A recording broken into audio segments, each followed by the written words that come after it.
For more on how this is playing among veterans, I'm joined now by retired Major General Paul Eaton, who was in charge of training the Iraqi military from 2003 to 2004. He's now a senior advisor to VoteVets.org. Thank you so much for your time tonight, General.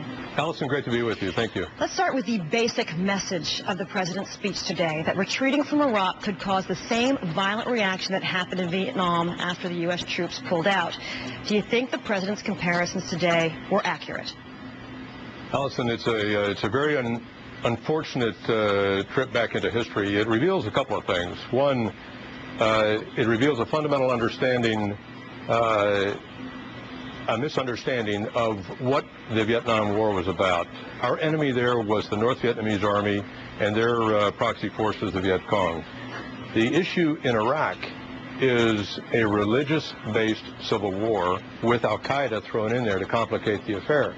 So drawing an analogy is unfortunate. It's further unfortunate for this president because there are some untidy parallels between the behaviors of civilian leadership, senior civilian leadership in Vietnam during the Vietnam conflict and during this Iraq conflict. What untidy parallels? We figured things out on the ground in Vietnam.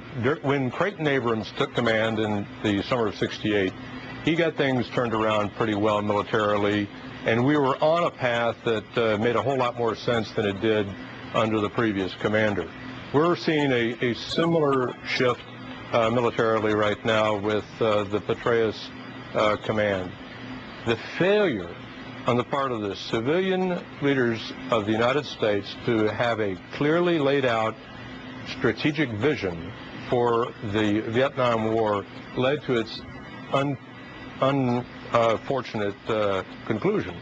And we have a similar failure on the part of this administration to truly understand what this counterinsurgency, what this religious civil war is about, and getting after a diplomatic surge that will help the American soldier in Iraq during this so-called military surge. One thing Mr. Bush did, somehow he wove in 9/11 attacks even into this, even though al-Qaeda had nothing to do with the Iraq war initially. Still, he made the point that Osama bin Laden and Zawahiri have mentioned the U.S. leaving Vietnam as a sign of weakness. Is that a reason to hold firm, not to give al-Qaeda's leadership fuel for recruitment? It's not a reason. It still begs the question, where is the State Department? Where is the diplomatic surge to put this thing in a regional context and to unweight the American soldier? We can't conduct a precipitous withdrawal from Iraq. This has got to be a very gradual affair, drawing down forces, taking them out of the direct line of fire, yet retaining forces to fight al-Qaeda, retaining forces to support the Iraqi security forces, but all the while getting regional actors involved so that we can solve this problem, which everybody recognizes is not a purely military dilemma. General, this is a little bit of a personal question. I hope you don't mind, but as a veteran, what did you think when you heard the president was going to go down this road, giving this speech to this audience?